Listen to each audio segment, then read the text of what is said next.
बिस्मिल्लाहिर्रहमानिर्रहीम। मेरे सामने वो बच्चा रो रहा था, लेकिन मेरे अंदर इतनी हिम्मत नहीं थी कि मैं उसे अपने सीने से लगा दी। वो नर्स कहने लगी, मुबारक हो, तुम माँ बनी हो, ये तुम्हारा बच्चा है, इसे अपने सीने से लगाओ और प्यार करो ताकि ये खामोश हो जाए। पर मुझे तो कुछ और ही नजर आ रहा था। मैं जल्दी वहां से भागने लगी थी जब नर्स मुझे खींचकर कहने लगी कि इस बच्चे को अपने साथ ले जाओ, ये मेरे हवाले क्यों कर रही हो।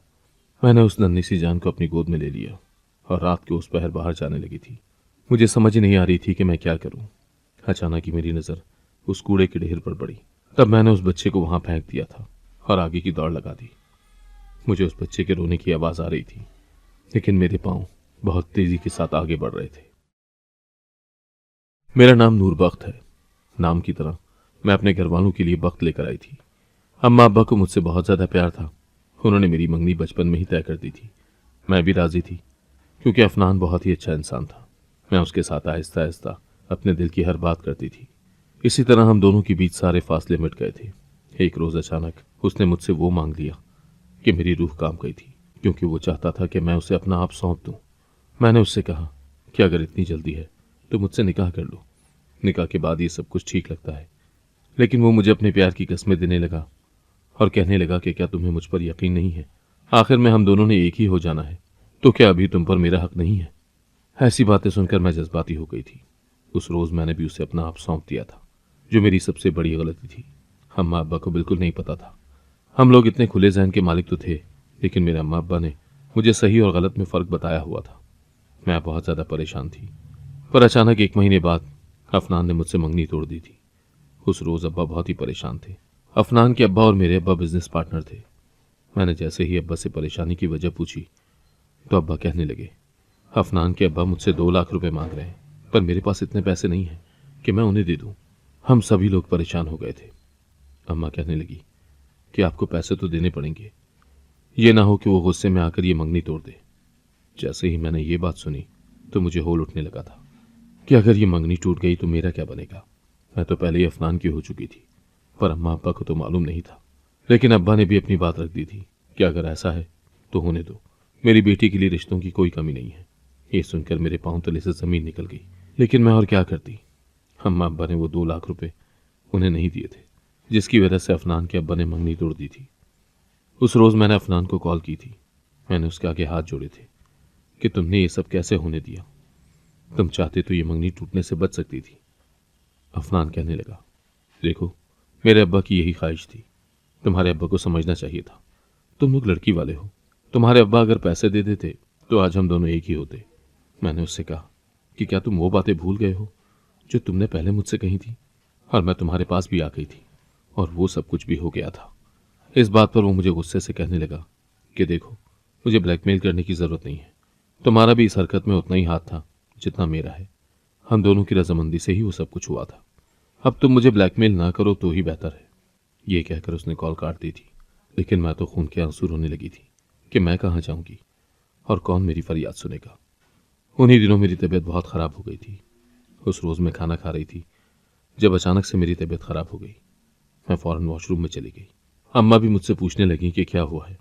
अब मैं उन्हें क्या बताती कि मेरे साथ क्या हुआ है। अजीब सा डर बैठ गया था और इस डर के चक्कर में मैं अस्पताल चली गई। मैंने जैसे ही टेस्ट करवाया तो मेरा डर हकीकत बनकर मेरे सामने आ गया था।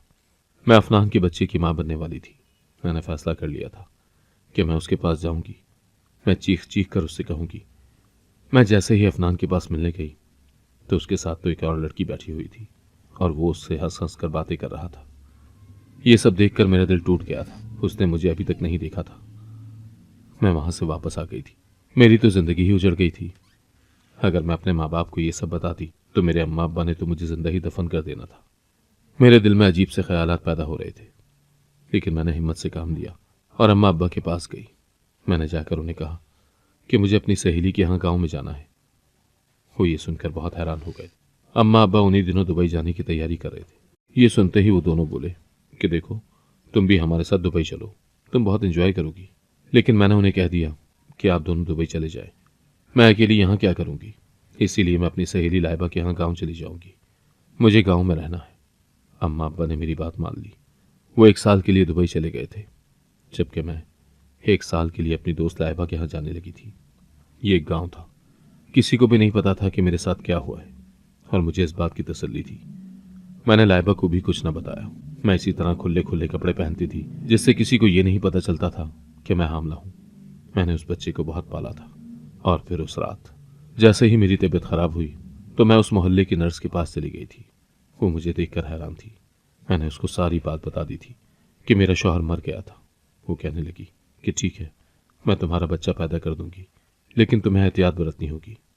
अगर इस गांव के लोगों को पता चल गया कि तुम बेवा हो तो वो बिना शौहर की औरत के साथ बहुत बुरा सलूक करते हैं और उन पर जुल्म सितम के पहाड़ तोड़ते हैं। मैं तो तुम्हें यही मशवरा देती हूँ कि तुम ये गांव छोड़कर चली जाना। मैंने उससे कहा कि ठीक है, बस तुम मेरी मदद कर दो। इस तरह मेरा बच्चा हो गया था। मैंने जैसे ही उसको देखा तो वो हूबहू अफनान की तरह था। मुझे अपने अफनान का वो चेहरा याद आ रहा था, पर मुझे उससे शदीद नफरत हो रही थी। मेरा दिल भी नहीं कर रहा था कि मैं उस बच्चे को हाथ भी लगाऊं। वो नर्स मुझे कहने लगी, ये तुम्हारा बेटा है, तुम चाहो तो इसे अपने पास रख सकती हो, बल्कि इसे अपने सीने से लगाओ ताकि ये रोना बंद कर दे। लेकिन मैंने तो उसे नफरत भरी निगाह से देखा था। मैं यहां से भाग जाना चाहती थी, मगर वो नर्स कहने लगी कि इसे तुम अपने सीने से लगाओ। मैंने जबरदस्ती उसे उठा लिया था। अब मैं वहां से भाग आई थी। रास्ते में घुप अंधेरा था। मेरा दिल कर रहा था कि मैं इस बच्चे को कहीं फेंक दूं। अचानक ही मुझे कचरे का एक ढेर नजर आया। मैंने उस बच्चे को वहां पर रख दिया था, लेकिन मेरी ममता ने यह गवारा नहीं किया। मैं फिर से उसे उठा लाई थी। जैसे ही लाइबा के पास लेकर गई, लाइबा ने मेरे साथ बच्चे को देखा तो वो कहने लगी, तुम होश में तो हो? ये बच्चा किसका है? गांव वाले अजीब अजीब सवाल करेंगे, मेरे घर वाले भी मुझसे पूछेंगे। मैं उन सबको क्या जवाब दूंगी कि तुम ये बच्चा कहां से लाई हो? मैंने लाइबा को कहा कि लाइबा, होश में तो हो? ये बच्चा मेरा बिल्कुल नहीं है। तुम कैसी बातें कर रही हो? ये बच्चा तो मुझे बाहर कचरे के ढेर से मिला है। मैं इसे कैसे वहां पर रख सकती थी? इसीलिए मैं उसे उठाकर अपने साथ ले आई हूं। मैं इसे पालूंगी। लाइबा खुश हो गई थी और कहने लगी, ठीक है, अगर तुमने यही फैसला किया है तो गांव के लोगों को भी तुम ही जवाब देकर उनका मुंह बंद कर देना, क्योंकि अब तुम्हें बहुत मुश्किल का सामना करना पड़ेगा। मैंने उसे कह दिया कि हाँ ठीक है, मैं सारे गांव वालों को बता दूंगी कि यह बच्चा मैंने गोद लिया है। यह लावारिस था और यह मुझे कचरे के ढेर से मिला था। इसीलिए मुझे गवारा नहीं हुआ कि मैं इसे वैसे ही वहां छोड़कर आ जाती। लाइबा भी खामोश हो गई थी, पर मेरा दिल अब तेजी से धड़क रहा था कि अगर किसी को यह सच पता चल गया तो सब इस बच्चे का क्या हाशिर करेंगे। पर धड़कते दिल के साथ ही 4 साल गुजर गए थे। वो बच्चा बहुत बड़ा हो गया था। मैं जब भी उस बच्चे को देखती थी तो मुझे अफनान का चेहरा नजर आता था। मैं उस बच्चे से झगड़ती रहती थी, लेकिन जैसे ही कोई और उस बच्चे पर गुस्सा करता था तो मुझे बहुत गुस्सा आता था। आखिर को मैं उसकी माँ जो थी तो मैं उसे गुस्से से मना कर देती थी। मैं सबको यही बोलती थी कि न जाने इसके माँ बाप कहाँ होंगे। ये बिना माँ बाप का बच्चा है, हमें इससे प्यार से बात करनी चाहिए। इसी तरह लाइबा भी सुधर गई थी। लेकिन एक रोज अचानक ही वो बच्चा कहने लगा कि मेरे पापा किधर हैं, क्योंकि वो तो मुझे अपनी माँ ही समझता था। तभी वो मुझसे सवाल करने लगा कि मेरे अब्बा किधर हैं, मुझे अपने अब्बा के पास जाना है। उसकी जबान से ये अल्फाज सुनकर मैं तो गुस्से से आग बगोला हो गई थी। मैंने उस बच्चे को थप्पड़ मार दिया और उससे कहा कि तुम्हारा अब्बा तुम्हें छोड़कर चला गया था। उसने तो तुम्हारी अम्मा के साथ ज्यादती की थी। तुम एक नाजायज बच्चे हो, तुम मेरे नाजायज बच्चे हो, और खबरदार जो आज के बाद अपने बाप का जिक्र भी किया तो। ये सुनकर वो बच्चा सहम गया था। उसे क्या पता था कि मैं कौन सी बात कर रही हूं। पर मैंने जैसे ही पीछे देखा तो लाइबा ने सब कुछ सुन लिया था। वो मेरे पास आई और आकर कहने लगी कि तुमने इतना घिनौना काम किया है। ये बच्चा उसी का नतीजा है, और तुम यहां आकर सब गांव वालों को बेवकूफ बना रही हो। लेकिन तुम कब तक ये सब करती रहोगी? तुम होश में तो हो ना? ये सब बातें उसकी अम्मा ने भी सुन ली थी। उसकी अम्मा ने तो हाल हाल मचा दिया था। उसकी अम्मा की सारी बातें पूरे गांव वालों तक पहुंच गई थी। आसपास के लोग भी हमारे घर जमा हो गए थे। सब कहने लगे कि ये औरत तो बदकिरदार है, इसे इस बच्चे के साथ बाहर निकालो। मैं हैरान हो गई थी। मैं सबको कहने लगी कि प्लीज मुझे माफ कर दो, ऐसी कोई बात नहीं है। मैं तो इस बच्चे का मुंह बंद कर रही थी, लेकिन किसी ने मुझ पर यकीन न किया। गांव वाले कहने लगे कि अगर तुम कुछ भी बोली तो हम तुम्हें भी बाहर फेंक देंगे। लेकिन गांव का एक नौजवान मेरे बच्चे का बाजू दबोचकर उसे बाहर लेकर गया और कहने लगा कि आज के बाद तुम इस गांव के पास भी नजर ना आना। मैं रोती रही थी, सिसकती रही थी। सब जानते थे कि ये मेरा ही बच्चा है, पर गांव के लोग कहने लगे कि देखो, तुम्हें इस जुर्म की बहुत बड़ी सजा भी मिल सकती है। आज के बाद अगर तुमने अपने मुंह से इस बच्चे का जिक्र भी किया तो हम तुम्हें गांव के वडेरे के पास लेकर जाएंगे और वो तुम्हें अपनी नौकरानी बनाकर रखेगा। अगर तुम ये सब नहीं चाहती तो खामोश हो जाओ और बस सब्र से काम लो। मैं ये बात सुनकर खामोश हो गई थी। मुझे अब अपने माँ बाप याद आ रहे थे कि अगर गांव वालों ने मेरे अम्मा अब्बा को बता दिया तो वो क्या सोचेंगे। ये सोचकर ही मेरा दिल कांप रहा था। लेकिन मैं अब लाइबा के पास ही रहती थी। आए रोज मुझे उस बच्चे की याद सताती थी। मैं उसे कहाँ ढूंढती।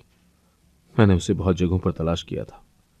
मैं जगह जगह उसे ढूंढ रही थी, लेकिन वो मुझे ना मिला। जाने वो कहाँ चला गया था। हर रोज मुझे ऐसा लगता था जैसे मैंने कुछ गलत किया है। मुझे अफनान पर शदीद गुस्सा आता था। एक रोज तो मैं सोचने लगी कि मैं क्यों ना शहर जाकर देखूं और अफनान की खबर लूं कि वो क्या कर रहा है। पर मैं जानती थी कि उसने जरूर किसी लड़की से शादी कर ली होगी और वो अपनी जिंदगी में आगे बढ़ गया होगा। ये सोचकर तो मेरा दिमाग फटने लगता था। एक रात मैं सो रही थी जब अचानक ही मेरे सामने उस बच्चे का चेहरा नजर आने लगा। वो बच्चा रो रहा था, बिलक रहा था, मुझे माँ माँ कह रहा था। ये सब देखकर मैं एक चीख के साथ अपनी नींद से उठ गई थी। लाइबा ने मुझे देखा तो मुझे हौसला देने लगी और कहने लगी कि देखो, तुम्हारे साथ न जाने क्या हुआ है। मैं जानती हूं कि तुम उस बच्चे की माँ हो। तुम उसके साथ पूरे 4 साल रह चुकी हो। ऐसा करो कि तुम उसे ढूंढो, क्या पता वो मिल जाए तो तुम फिर उसके पास चली जाओ। लेकिन मैंने उससे कहा, लाइबा तुम कैसी बातें कर रही हो। मैं तो अपने माँ बाप के पास भी नहीं गई। वो तो 3 साल पहले ही पाकिस्तान वापस आ गए थे। लेकिन मैं उन्हें बहाने बहाने से यही कहती थी कि मुझे उनके पास नहीं जाना, मुझे गांव में ही रहना है। मुझे गांव अच्छा लगता है क्योंकि मैं नहीं चाहती थी कि ये बच्चा किसी के सामने आए। पर गांव वालों को पता चल गया। अब अगर मैं अपने अम्मा अब्बा के पास शहर चली गई तो गांव वालों ने यह खबर उन तक पहुंचा देनी है और मैं नहीं चाहती कि मैं फिर से इन सब के हत्थे चढ़ जाऊं। ये सब लोग मेरे अम्मा अब्बा को बता देंगे कि मैं तो एक बच्चे की मां बन गई हूं। लाइबा मेरी बात समझ गई थी, तभी वो खामोश हो गई थी। फिर अचानक से उसे अफनान का ख्याल आया तो वो कहने लगी, अफनान कहाँ है? उसने तुम्हारे साथ ये सब क्यों किया है? मैं खून के आंसू बहाने लगी। कुछ देर बाद मैंने उसे सारी दास्तान सुना दी कि कैसे उसने मुझे धोखा दिया, कैसे मैं उसके जाल में फंस गई थी। लाइबा ने मुझे बहुत हौसला दिया था, लेकिन मुझे कहने लगी कि मैं तुम्हें यही कहूंगी कि तुम शहर वापस चली जाओ और वहां जाकर अपनी जिंदगी गुजारो। तुम्हारे पास किसी चीज की भी कमी नहीं है। तुम शहर चली जाओ, अपने माँ बाप के साथ रहो। क्या पता कि तुम्हारे अम्मा अब्बा को ये सब ना पता चले और इसी तरह तुम उनके साथ खुशी खुशी रहो। लेकिन उसकी बात सुनकर मुझे तो उस बच्चे का ख्याल आ रहा था जो न जाने कहाँ था, उसका क्या कसूर था। लेकिन अब मैं जान गई थी कि लाइबा चाहती है कि मैं उसके घर से चली जाऊं, और वैसे भी कोई कब तक मुझे अपने घर में रहने देता। मैंने फैसला कर लिया था। मैं वो गांव छोड़कर वापस शहर अपने माँ बाप के पास आ गई थी। मैं अब उनके साथ ही रहती थी और अपनी जिंदगी में आगे बढ़ गई थी। लेकिन एक रात ने फिर से मुझे वो सब याद करवाने पर मजबूर कर दिया था, क्योंकि उस रात मैंने उस कुत्ते के बच्चे को देखा था जो बहुत ज्यादा रो रहा था, लेकिन उसके पास कोई भी नहीं था। शायद वो जख्मी था। मैं उसे बहुत गौर से देख रही थी। अचानक ही मेरी नजर उस कुत्ते के बच्चे की मां पर गई। वो मर गई थी। मैं सारा मामला समझ गई कि यकीनन किसी ने उस पर हमला किया था। बच्चा बहुत ज्यादा रो रहा था। मैं उस बच्चे को उठाकर फौरन ही सामने अस्पताल में लेकर गई थी। वो अस्पताल जानवरों का था। मैंने जैसे ही उस बच्चे का इलाज करवाया तो डॉक्टर ने मेरा शुक्रिया अदा किया कि आपने बहुत नेकी का काम किया है, इसका अजर आपको जरूर मिलेगा। मैं उनकी बात सुनकर बहुत जख्मी सा मुस्कुराई थी, मगर वो डॉक्टर कहने लगा, इस बच्चे को वापस ले जाएं, इसे 2 दिन बाद दोबारा लेकर आइएगा। मैं हैरान हो गई थी। मैं डॉक्टर को कहने लगी, डॉक्टर, ये तो मेरा पालतू जानवर नहीं है, मैंने इसे नहीं पाला हुआ, मुझे तो ये सड़क पर मिला था। डॉक्टर कहने लगा, मैं समझता हूँ, लेकिन अगर आप इसे अपने साथ लेकर जाएंगी और आप इसकी हिफाजत करेंगी तो आपको अजर मिलेगा। अगर आप इसे सड़क पर ऐसे ही छोड़ देंगी तो कोई भी बेहिस इंसान इसे फिर से ठोकर मार देगा। इसीलिए बेहतर यही है कि आप इसे हिफाजत से अपने पास घर पर रखें। उनकी बात मानकर मैंने अपने घर में उस पपी को रख लिया था जो मुझे बहुत प्यार से देख रहा था। मैं उस जानवर की आंखों में भी प्यार जान गई थी। मैंने उसे उठा लिया था। उसे उठाकर मैं अपने घर ले आई थी। अम्मा अब्बा ने मुझे मना किया कि तुम ये किसे अपने साथ ले आई हो। तुम जानती हो ना कि हमें जानवर बिल्कुल भी पसंद नहीं है। लेकिन उनकी इतनी मुखालफत के बावजूद मैं उसे अपने साथ ही रखने लगी थी। 2-3 दिन बाद मैं जैसे ही उसे फिर से डॉक्टर के पास लेकर गई तो डॉक्टर मुझे कहने लगा, इसका मालिक मेरे पास आया था, बहुत छोटा सा है, जो कि बहुत छोटा सा था। वो एक बच्चा था, 5 साल का। पूछ रहा था कि कहीं आपने मेरा पपी तो नहीं देखा। मैं डॉक्टर की बात सुनकर हक्का बक्का हो गई थी। मैंने डॉक्टर से पूछा कि क्या आप मुझे इस बच्चे का पता दे सकते हैं। वो कहने लगा, वो बच्चा तो यतीम खाने से आया था, उसका ये पपी कहीं गुम हो गया था। मैंने जल्दी डॉक्टर से यतीम खाने का पता पूछा और वहां चली गई। मैं जैसे ही यतीम खाने गई, मैंने उस पपी को वहां पर रख दिया था। उसे बहुत प्यार से सहला रही थी और बेंच पर बैठी इंतजार कर रही थी कि यकीनन जिस बच्चे का ये पपी होगा वो बच्चा जरूर आएगा। जब अचानक ही वो बच्चा मुझे सामने आता हुआ दिखाई दिया था। वो बच्चा तो था, लेकिन वो तो मेरा अपना ही बच्चा था। उसे देखकर मेरी रूह कांप गई थी। वो पपी के पास नहीं, बल्कि दौड़ता हुआ मेरे पास आ रहा था। वो मेरे गले लग गया था, फूट फूट कर कहने लगा कि मामा आप कहाँ चली गई थी, आपने मुझे क्यों छोड़ दिया। आपको पता है मैंने आपको कितना तलाश किया। उन गांव वालों ने मुझे बहुत मारा था और मार मार कर मुझे वहां से निकाल दिया था। उसके बाद मुझे एक अंकल नजर आए थे, वो बहुत अच्छे थे। उन्होंने मुझे इस यतीम खाने में अपने साथ रख लिया था। उसकी बातें सुनकर मेरे आंसू रुकने का नाम नहीं ले रहे थे। मैं उसे थपकी देने लगी, उसे बहुत प्यार करने लगी थी। मैंने उसे अपनी गोद में उठा लिया था और उससे पूछने लगी कि बेटा ये पपी तुम्हारा है। कहने लगा, हाँ मामा, ये मेरा बहुत अच्छा दोस्त है। मैं जब आपसे अलग हुआ था तब से ही इस पपी से प्यार करता था। लेकिन एक रोज मैं इसे खाना खिलाने लेकर जा रहा था, जब एक बुरे आदमी ने इस पपी को ठोकर मार दी थी। मुझे बहुत गुस्सा आया था कि न जाने वो बेहिस इंसान कौन होगा जिसने एक बेजबान जानवर को जख्मी किया होगा। मेरा बेटा कहने लगा, मामा इसकी मम्मा कहाँ है, आपको वो नजर नहीं आई थी। मैंने उससे कहा कि इसकी मम्मा तो मर गई थी, तो मेरा बेटा रोने लगा था। कहने लगा, काश वो जिंदा होती, अभी किससे खेलेगा।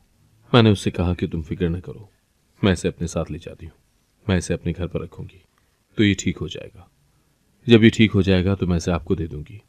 वो मेरी बात बहुत गौर से सुन रहा था। कुछ देर बाद सोचते हुए बोला, क्या मामा मैं आपके साथ नहीं आऊंगा, आप मुझे अपने साथ लेकर नहीं जाएंगी। ये सुनकर मैं बहुत कंफ्यूज हो गई थी कि मैं उसे क्या जवाब दूं। मैं बहुत मजबूर थी। मैंने उससे प्यार से कहा कि देखो बेटा, कुछ वक्त के बाद मैं आपको भी आकर ले जाऊंगी, ऐसी बात नहीं है, और अब तो मैं रोज ही आपसे मिलने आया करूंगी।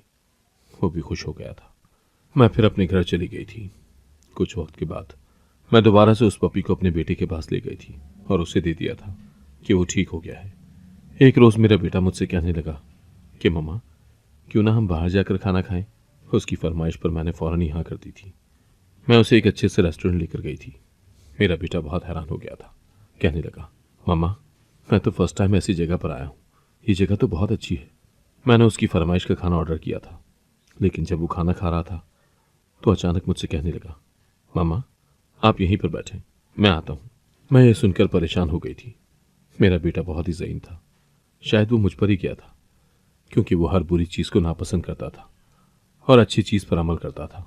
पर अब न जाने वो कहाँ चला गया था। मैंने 5 मिनट उसका इंतज़ार किया था। कुछ देर बाद वो वापस आया तो मुझसे कहने लगा, मम्मा मुझे वही अंकल नजर आ गए हैं जिन्होंने मेरी पपी को ठोकर मारी थी। बस मैं उन्हीं के पास गया था। मैं हक्का बक्का हो गई थी। मैंने उससे कहा कि आपने उन अंकल को क्या कहा। तो वो कहने लगा, मैंने उन्हें समझाया है कि ये काम बहुत गलत है, इस तरह नहीं करते। पर वो अंकल तो मेरा मजाक उड़ाने लगे। उसकी बात सुनकर मुझे बहुत गुस्सा आ गया था कि न जाने ये कौन बेहिस इंसान है जिसने मेरे बेटे का मजाक उड़ाया। मैंने अपने बेटे को कहा कि बताओ वो अंकल कहाँ है, मैं उनके पास जाती हूँ। मेरा बेटा मेरा हाथ थाम कर मुझे वहां लेकर गया।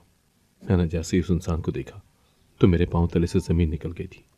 मैंने कभी नहीं सोचा था कि ये वही इंसान होगा जिसका ये बेटा है। अफनान भी मुझे ऐसे ही देख रहा था, वो भी शायद अपनी फैमिली के साथ यहाँ आया हुआ था।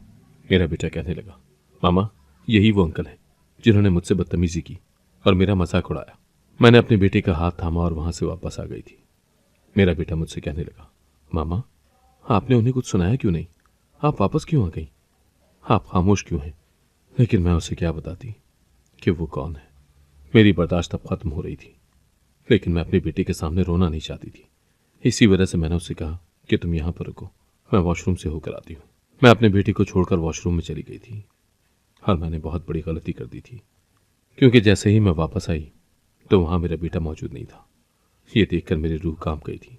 मैं जान गई थी कि जरूर अफनान उसे अपने साथ ले गया है। मैंने उसे पूरे होटल में ढूंढा था, लेकिन वो मुझे कहीं भी नहीं मिला था। मेरा दिल बहुत तेजी से धड़क रहा था कि न जाने मेरा बेटा कहाँ चला गया होगा। पर मैं जैसे ही घर गई तो काया पलट गई थी, क्योंकि मेरा बेटा वहां पर मौजूद था। वहां अफनान भी मौजूद था, जबकि मेरे अम्मा अब्बा मुझे नागवारी से देख रहे थे। मेरी अम्मा ने मुझे एक थप्पड़ मारा था और मुझसे कहा था कि तुमने इतना बड़ा गुनाह कर दिया, ये करके तुमने बहुत बुरा किया है। तुम जानती हो ना कि ये कितना बड़ा गुनाह है। पर मैं अम्मा को क्या बताती कि ये गुनाह मैंने नहीं बल्कि अफनान ने भी किया है। अफनान तो बहुत खुश हो रहा था, क्योंकि अब सारे इल्जामात मुझ पर लग रहे थे। अम्मा मुझसे बहुत नाराज हो गई थी, लेकिन एक तरह से ये सब कुछ ठीक हुआ था, क्योंकि अब मेरे बेटे को रहने के लिए उसकी फैमिली तो मिल गई थी। अम्मा तो मेरे बेटे को एक नज़र देखना भी गवारा नहीं समझती थी। पर अफनान मुझसे कहने लगा, मैं तुम्हारे बेटे को तुमसे नहीं छीनता, तुम्हारा ही इस पर हक है। मैं जानता हूं कि मेरा इस पर कोई हक नहीं है, लेकिन मैं चाहता हूं कि ये बच्चा अच्छी जगह पले, इसे इसकी फैमिली मिल जाए। इसीलिए मैंने ये कदम उठाया, और देखना तुम्हारे माँ बाप भी खुश हो जाएंगे। उसकी बात पर मैंने कान ही नहीं धरा था। मैं बस अपने माँ बाप के पास आ गई थी। मैंने उनसे माफ़ी मांगी थी और उनके आगे हाथ जोड़कर ये कहा था कि प्लीज़ मेरे इस बच्चे को कबूल कर लें, क्योंकि मैं इसके बगैर नहीं रह सकती। मैं मानती हूँ कि मैंने गलती की थी, लेकिन इस बच्चे को उसकी सज़ा नहीं मिलनी चाहिए। अम्मा ने तो मुझे माफ़ नहीं किया था, पर अब्बा ने मुझे कबूल कर लिया था। वो उस बच्चे से भी उतना ही प्यार करते थे। मैं भी खुश हो गई थी कि उस बच्चे को रहने के लिए एक अच्छी जगह मिल गई है। आहिस्ता आहिस्ता अम्मा ने भी अपनी उस नाराज़गी की दीवार को पिघला दिया था, और उन्होंने भी मेरे बच्चे को कबूल कर लिया था। मैं भी बहुत खुश हो गई थी, क्योंकि मैंने उस बच्चे के लिए बहुत तकलीफ बर्दाश्त की थी। अब मैं बिल्कुल नहीं चाहती थी कि वो बच्चा दोबारा मेरी नज़रों के सामने से ओझल हो। इसीलिए अब वो मेरे साथ ही रहता था। मैं अब उसे एक माँ के साथ साथ बाप का भी प्यार देती थी, और उसे कभी किसी चीज़ की कमी महसूस नहीं होने दी कि उसका बाप उससे अलग था। वो भी जान गया था कि वही इंसान इसका बाप है।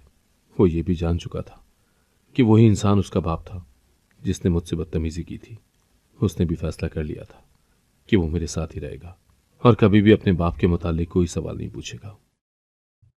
अगर आपको आज की कहानी पसंद आई है तो वीडियो को जरूर लाइक कीजिएगा और अपने दोस्तों के साथ भी शेयर कीजिएगा।